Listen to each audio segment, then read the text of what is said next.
Tapi aku punya teori. Orang-orang bicara keras kalau mereka bersikap pintar, ya kan? Benar.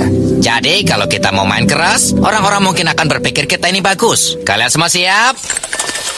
Dan 1, dan 2, dan 1, 2, 3, 4. Dorong agar RUU tentang perampasan aset dalam tindak pidana dapat segera diundangkan. Nggak bisa, Pak. Nanti mereka nggak jadi lagi. Saya terang-terangan ini. Gitu loh. Mungkin perampasan aset bisa, tapi harus bicara dengan para ketum partai dulu. Kalau di sini nggak bisa. Teori saya, jadi permintaan jenengan langsung saya jawab. Bambang Pacul siap kalau diperintah. Oh, mana perintah berani, Pak? Apa toh? Ayo. G. Plate bukan menteri pertama di pemerintahan Jokowi yang tersangkut kasus korupsi. Sejak Jokowi menjabat presiden pada 2014, sudah ada 5 menteri yang tersandung korupsi.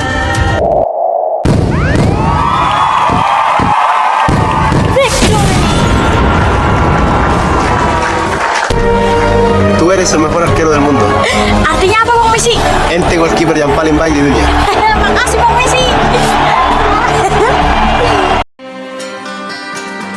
Baiklah, di video ini kita akan membahas terkait rancangan undang-undang perampasan aset yang sebelumnya telah menjadi sorotan setelah disinggung oleh Mahfud MD pada saat rapat bersama Komisi 3 DPR RI beberapa waktu yang lalu.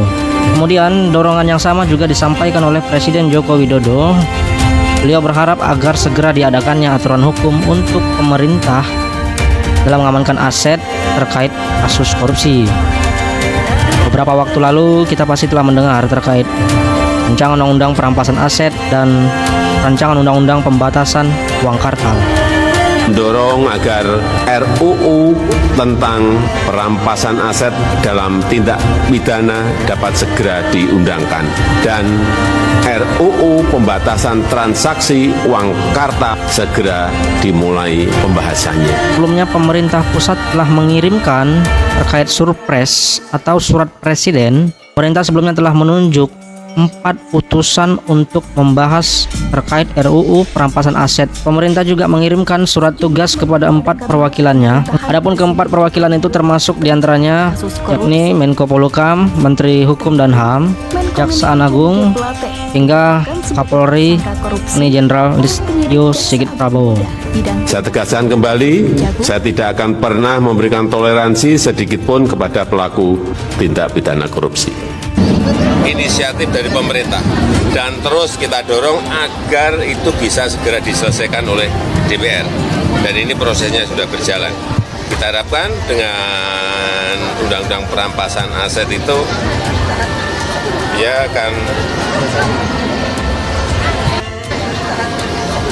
akan memudahkan proses-proses utamanya dalam Jadi 2 presiden pernah nanya sama saya, pembatasan uang kartal sama ini RUU ini yang mana ya Pak Presiden? Kalau pembatasan uang kartal pasti DPR nangis semua. Kenapa? Masa dia bagi duit harus pakai e-wallet? E-walletnya cuma 20 juta lagi. Nggak bisa, Pak. Nanti mereka nggak jadi lagi. Oh iya. Loh, saya terang-terangan ini. Gitu loh. Mungkin perampasan aset bisa, tapi harus bicara dengan para ketum partai dulu. Kalau di sini nggak bisa, nggak bisa. Teori saya, jadi permintaan jenengan langsung saya jawab. Bambang Pacul siap kalau diperintah. Mana perintah berani, Pak? Apa toh? Ayo, Mahfud tanya pada kita, tolong dong undang-undang perampasan aset dijalanin. Republik di sini ini gampang, Pak, saya nih. Lobbynya jangan di sini, Pak. Ini Korea ini semua nurut bosnya masing-masing. Di sini boleh ngomong kalah, Pak. Bambang Pacul ditelepon, Ibu Pacul berhenti, siap. Ibu Pacul berhenti, siap. Pemikiran gue, lu punya duit, lu punya kuasa. Oke. Tapi buat gue enggak. Gue nggak punya, ibaratnya gue nggak bermateri. Lawan orang yang bermateri, bisa jadi gue menang. Soal pemikiran. Gitu. Udah tenang lu, nggak usah mikirin. Cuma sama gue, tai.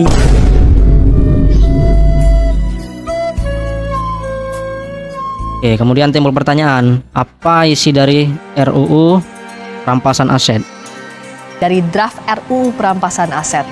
Di pasal 2 disebutkan, RUU perampasan aset tak hanya merampas aset hasil korupsi, tapi semua aset terkait tindak pidana dengan nilai lebih besar dari 100 juta rupiah. Aset yang disita berasal dari tindak pidana yang diancam dengan pidana penjara 4 tahun atau lebih. Aset yang dapat dirampas berdasarkan RUU perampasan aset diantaranya aset yang diperoleh secara langsung atau tidak langsung dari tindak pidana. Selain itu, aset dari tindak pidana yang telah dihibahkan, ada pula aset yang digunakan untuk melakukan tindak pidana, serta aset korporasi yang diperoleh dari tindak pidana. Rancangan Undang-Undang Perampasan Aset sebenarnya sudah tertinggal selama 17 tahun.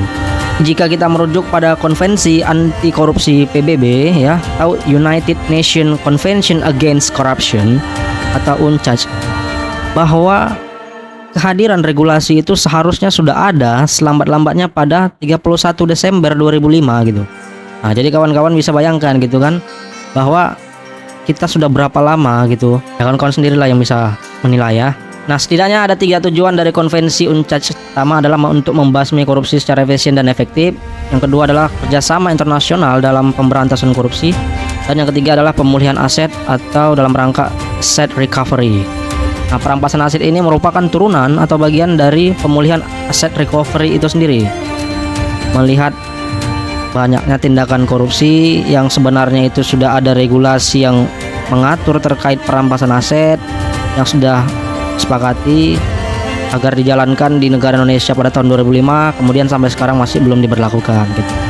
Nah, berbicara mengenai korupsi, maka Indonesia merupakan negara dengan sistem demokrasi yang secara praktik hukum cenderung masih mengalami ambiguitas.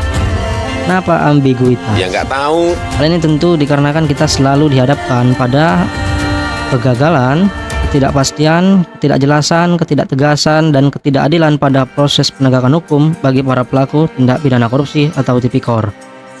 Oke, jadi menurut Robert Klitgaard ada 3 alasan ya menjadi penyebab kenapa terjadinya tindak pidana korupsi. Yang pertama adalah kekuasaan eksklusif gitu kan. Yang kedua adalah penyalahgunaan kekuasaan, dan yang ketiga adalah ya diskresi gitu.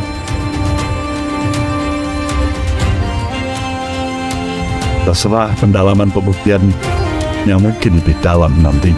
Ada pengakuan yang menyatakan dia menutang agar berikan 500 juta untuk anak-anak setiap bulan. Dengan proyek kerugian negara yang 8 triliun. Ya, kalau tidak ada pendalaman lebih lain atau menemukan bukti-bukti yang lebih memberatkan, ya semakin sedih lagi kita. Orang mahal dia untuk diborgol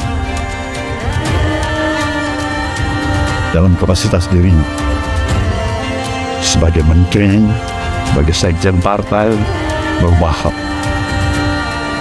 dan mundur mahal. Dalam faktor lain yang mempengaruhi tindak pidana korupsi juga terdapat, yang pertama adalah karena adanya unsur kapitalistik, yang kedua adalah bal hukum gitu ya. Nah, jadi mereka mengetahui sebenarnya Dalam korupsi terbalik, dia tahu dia tidak mungkin ditangkap karena dia surplus kuasa tuh. Karena itu extraordinary. Karena si koruptor itu surplus kuasa, maka dia mesti dicegah dan ditindak dengan cara extraordinary. Extraordinary di situ bukan pada koruptornya, lain karena dia punya kemampuan untuk menundukkan lawannya tuh. Lain kalau maling biasa dia pasti takut, jadi dia berhitung bahwa dia bisa kalah. Kalau koruptor dia berhitung dia nggak mungkin kalah. Itu filosofinya. Berdasarkan indeks persepsi korupsi di tahun 2022, bahwa data menyebutkan Indonesia mendapatkan skor 34 atau menempati peringkat 110 dari 180 negara yang terlibat. Hal ini tentu sangat memalukan. Kenapa? Mengingat data ini terhitung pada tahun 2022. Jadi kita belum berbicara data terbaru yang dirilis lembaga peneliti ya untuk di tahun 2023 saat ini. yang mungkin indeks korupsi di Indonesia akan semakin menurun gitu kan, artinya atau semakin parah gitu. Padahal sebelumnya di tahun 2019 Indonesia sempat berada di skor 40 yang itu juga dapat menunjukkan bahwa Indonesia memiliki harapan untuk bangkit gitu kan. Nah umumnya ya kita sering mendapati bahkan melihat banyaknya gitu kan tindakan korupsi yang umumnya mungkin para elit politik ya kan, pejabat publik yang terjerat kasus korupsi, bahkan pada seluruh lapisan masyarakat juga tak dapat kita pungkiri gitu, dimulai dari ruang lingkup lembaga pemerintahan ya, karena ini memang cenderung sensitif gitu kan, ruang lembaga pemerintahan, kemudian di ruang kementerian gitu kan, DPR atau parlemen, gubernur, bupati, wali kota, kepala desa, TNI, Polri, internal KPK itu sendiri, kemudian pengacara, saksi, hakim, jaksa, sipir, atau kepala lapas, pengusaha, rektorat, dekan, dosen, mahasiswa, kepala sekolah, guru, pelajar, kemudian di ruang lingkup rumah tangga, bahkan tanpa kita sadari kita pun juga selama ini melakukannya gitu kan. Hal ini seolah telah menjadi sebuah tradisi turun temurun dari tiap generasi ke generasi gitu. Jadi ada semacam istilah yang dapat menggambarkan yang sering disebut sebagai warisan budaya tak benda gitu ya, atau intangible cultural heritage atau bersifat tak dapat dipegang gitu. Warisan budaya tak benda ya memang secara definisi memang adalah sebuah praktik ya atau representasi, ekspresi, pengetahuan, keterampilan serta instrumen ya dari generasi ke generasi ya secara terus-menerus, kemudian diciptakan kembali oleh masyarakat dalam menanggapi lingkungan sekitarnya. Meskipun istilah ini merujuk pada pemaknaan yang positif, tampaknya perilaku korupsi telah menjadi warisan budaya yang harus terus dilestarikan gitu kan. Dari mana duitnya? Menurut kalian apakah Orde Baru yang identik dengan praktik KKN lebih baik daripada era reformasi saat ini gitu? Coba kalian berikan pendapat kalian di kolom komentar, mungkin ada yang menarik. Ya nggak tahu. Legal struktural, legal prosedural, tidak mungkin Indonesia akan mencapai damai, sejuk, tentram, dan aman. Nggak mungkin. Mustahil. Seluruh peraturan perundang-undangan berbasis pada yang namanya kegaduhan. Seluruh perundang-undangan sejak yang namanya reformasi. Oke, tampaknya reformasi hanyalah sebuah istilah yang bakal tepat apabila adanya kepastian dan ketegasan dalam baik dalam aturan tekstual maupun penindakan hukum ya atas semua jenis tindakan korupsi. Ya semisal adanya gitu kan wacana gitu bahwa tindak pidana korupsi harus dihukum mati gitu kan, mendapatkan hukuman mati atau penjara seumur hidup. Jadi gimana, apakah kalian sepakat kalau para tindak pidana korupsi itu dihukum mati? Ya, secara definisi bahwa korupsi merupakan kejahatan yang luar biasa gitu kan, atau sering disebut sebagai extraordinary crime, yang memiliki sifat dan karakteristik sebagai kejahatan internasional atau international crime. Maka inilah alasan utama dan mendasar kenapa terus meningkatnya angka kemiskinan dan pengangguran di Indonesia, hingga sampai pada kesimpulan bahwa Indonesia tidak akan pernah bisa maju jika tidak ada pencegahan dan tindakan tegas bagi para pelaku korupsi. Bagaimana cara kita menghormati hukum yang tidak pasti? Ya kan?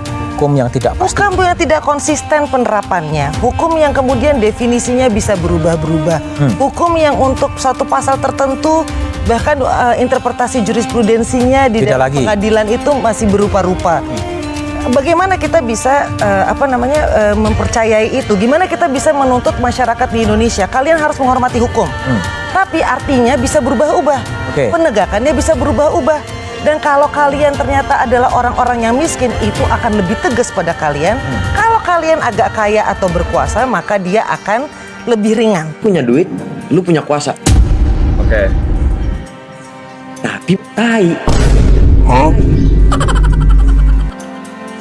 Karena sifatnya yang sangat destruktif ya kan, atau merusak, maka di berbagai negara termasuk Indonesia, korupsi telah dikategorikan sebagai kejahatan luar biasa atau extraordinary crime dengan status ini, negara-negara memperlakukan korupsi dengan sangat serius karena dianggap sebagai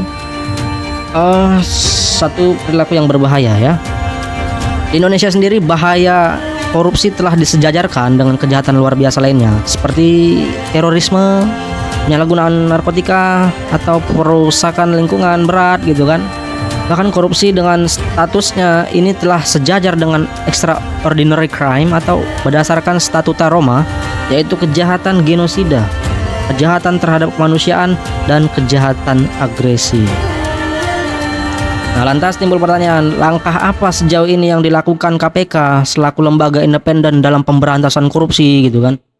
Gue gak ngerti, gue gak paham. KPK mengungkapkan gitu kan dalam websitenya bahwa dari sisi penindakan menurut KPK berbagai terobosan hukum juga telah mereka lakukan gitu kan, seperti pembuktian terbalik gitu kan pada kasus tindak pidana pencucian uang atau TPPU, yang kemudian ada yang namanya operasi tangkap tangan atau OTT ya kan terhadap pelaku korupsi, di mana OTT merupakan istilah penangkapan yang dilakukan sesaat setelah terjadi penyerahan uang dari penyuap kepada pejabat publik. OTT juga dilakukan dengan berbagai instrumen teknologi dan sumber daya penyidik dan penyelidikan di lapangan. Penyidik atau penyelidik ya kan. Kemudian dari sisi pencegahan, upaya yang mereka anggap itu luar biasa gitu kan, lainnya yang mereka lakukan adalah memberikan penyadaran ya kepada publik terkait bahaya korupsi. Jadi Wuryono Prakoso ya kan selaku Kepala Satuan Tugas Direktorat Sosialisasi dan Kampanye Anti Korupsi ya kan di KPK mengatakan bahwa edukasi anti korupsi adalah bagian dari Trisula Anti Korupsi. Jadi Trisula Anti Korupsi ini adalah strategi pemberantasan korupsi ya dari KPK gitu. Nah, strategi Trisula Anti Korupsi Strategi ini terdiri dari 3. Yang pertama adalah pendidikan, kedua adalah pencegahan, yang ketiga adalah penindakan. Hal ini juga dianut oleh beberapa negara seperti Cina dan Korea Selatan. Namun sayangnya di Korea Selatan dan Cina mungkin berbeda dari proses penegakan hukumnya. Di kedua negara tersebut strategi ini berhasil mengurangi tingkat korupsi. Nah, dengan menggunakan strategi Trisula, KPK ingin melibatkan masyarakat untuk ambil peran gitu kan dalam pemberantasan korupsi.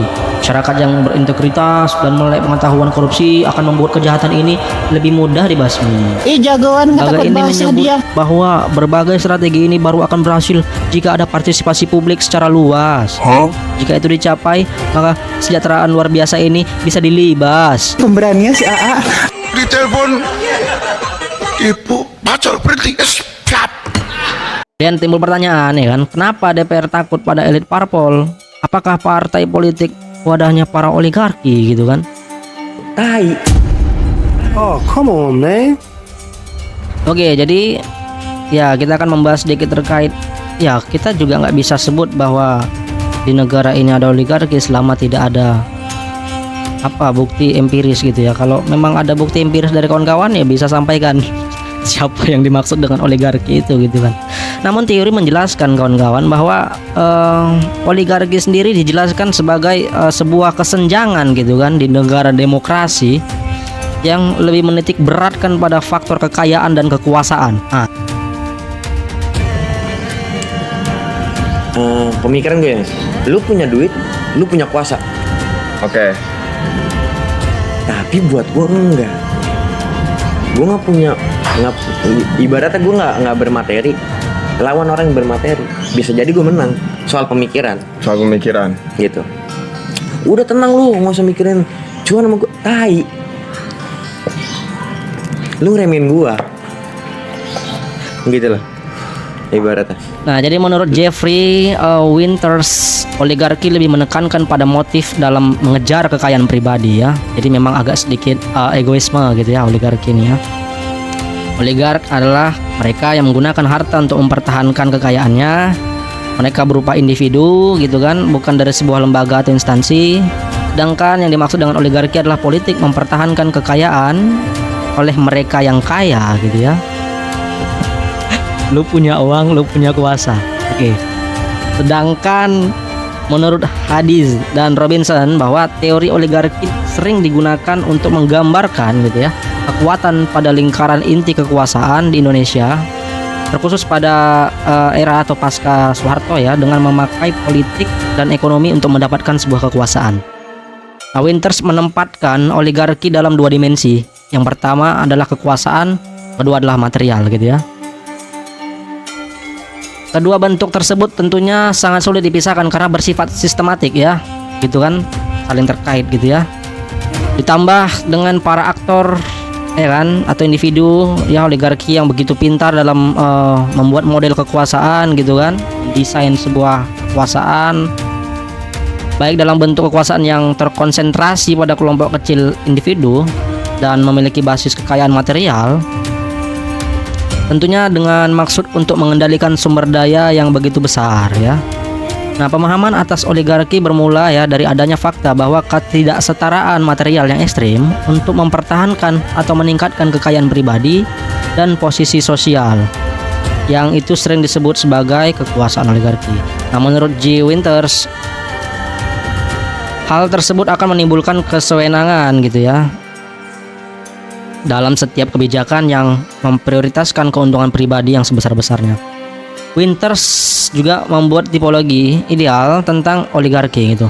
Nah, menurutnya semua oligarki bisa digolongkan ke dalam 4 karakteristik atau ciri gitu ya. Yang pertama adalah dari kadar keterlibatan langsung oligarki dalam pemaksaan yang menyongkong hak milik atas harta dan kekayaan.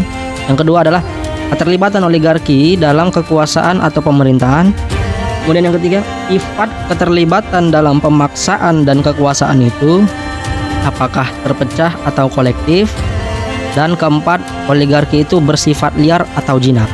Nah, jadi ada 4 ya kan, tipologi ya ideal untuk memperlihatkan ciri dari oligarki gitu ya. Setidaknya ya mungkin dari perspektif hadis ya, hadis namanya, dan Robinson ya lebih menitik beratkan pada sistem relasi dan membangun otoritas sebagai perlindungan kolektif untuk keduanya. Jadi oligarki itu dalam perspektifnya hadis dan Robinson itu adalah orang yang memiliki kerjasama yang baik gitu ya di antara keduanya. Kalau kawannya ini kena tangkap gitu ya kan, ya mungkin dia yang mungkin lebih punya kekuasaan secara material gitu, dia bakal selesaikan persoalan hukum ya kan, rekannya tadi yang terjerat kasus korupsi gitu kan.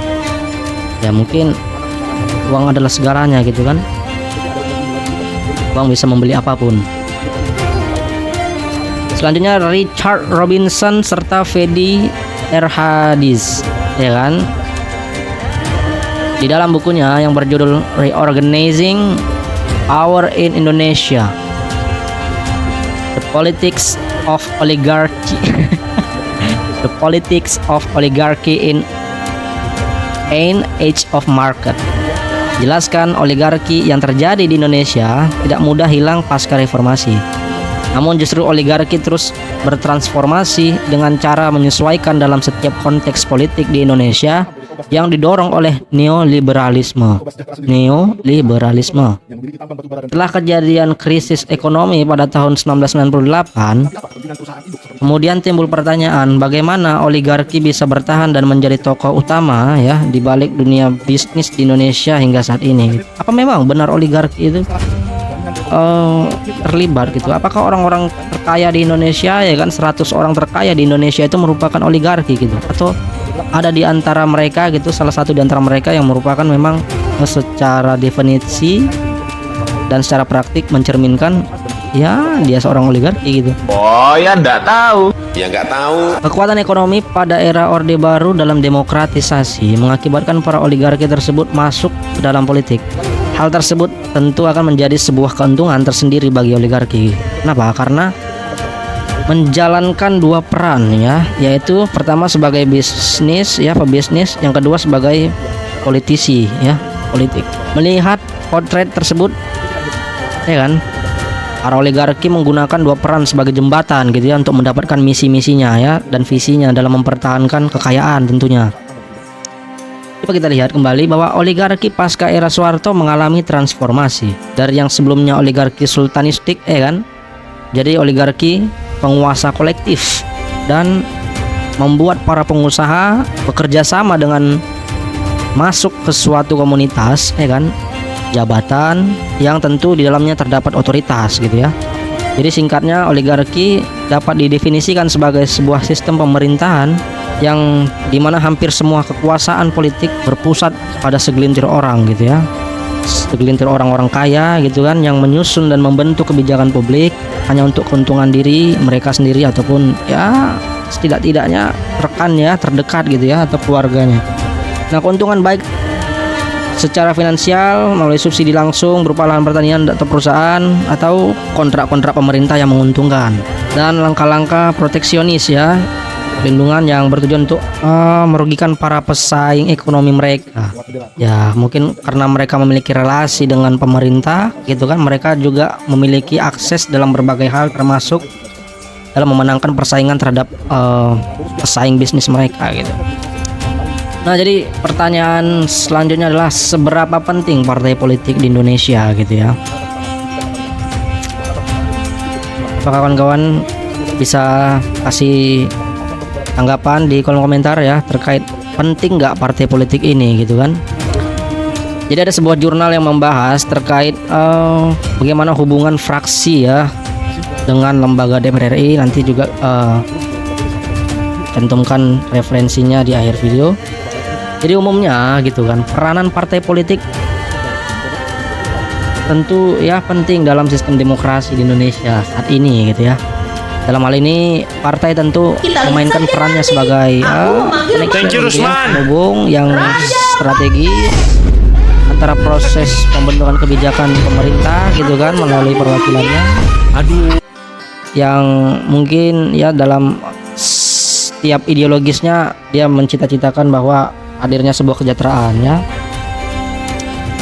Pada realitasnya gitu kan, pada realitasnya kita menyadari bahwa sebetulnya partai politik lah yang menentukan jalan atau tidaknya penyelenggaraan sistem demokrasi di suatu negara gitu.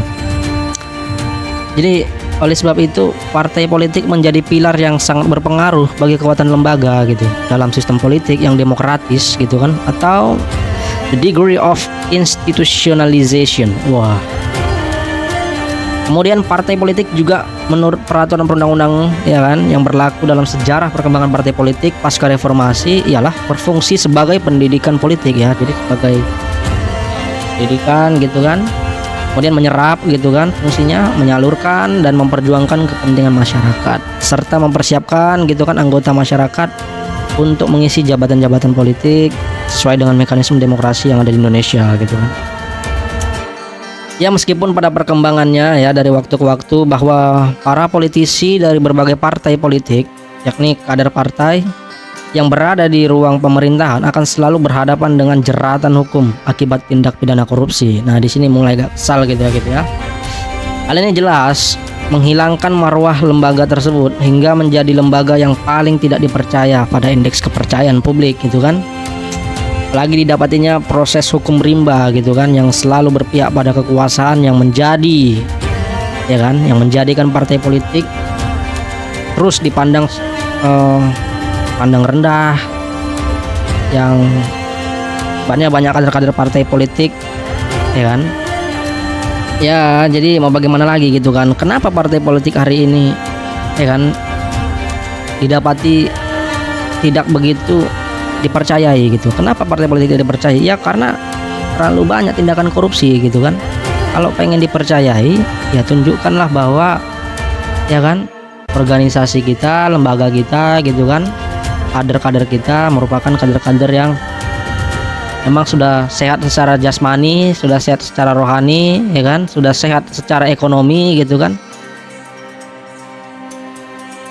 Ya mau bagaimana lagi kalau sudah di dalam ruang lingkup jasmani, oke, jasmani sehat, rohani ya kita nggak tahu gitu ya. Wadidaw.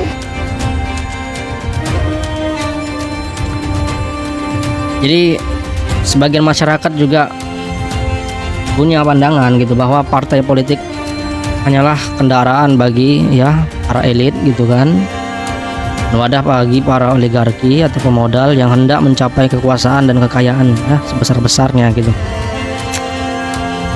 Meskipun berbagai partai politik punya mekanisme ya kaderisasinya masing-masing, Namun balik lagi, pada realitanya permasalahan yang terjadi hari ini ialah bahwa dengan keberadaan fraksi dari tiap partai politik itu ya, selalu ada dominasi yang terlalu mengintervensi. Waduh, bahasa apa ini? Kedaulatan dan independensi dari tiap anggota dewan di DPR RI dalam mengambil keputusan tentu akan mengakibatkan banyaknya regulasi yang cenderung ambiguitas ya, atau tidak berpihak pada rakyat pada akhirnya gitu. Sehingga apa? Sehingga sebagian masyarakat akan selalu berasumsi bahwa partai politik dan Dewan Perwakilan Rakyat gitu kan merupakan salah satu lembaga yang secara fungsi gitu kan penuh dengan kepalsuan. Ya mungkin itu sekian dari saya gitu kan. Jadi quotes kita kali ini akan diwakilkan oleh Namanya siapa? Saya tidak punya nama, Pak. We have seen proliferation of fake news, rising tension and polarization in the society in some parts of the world.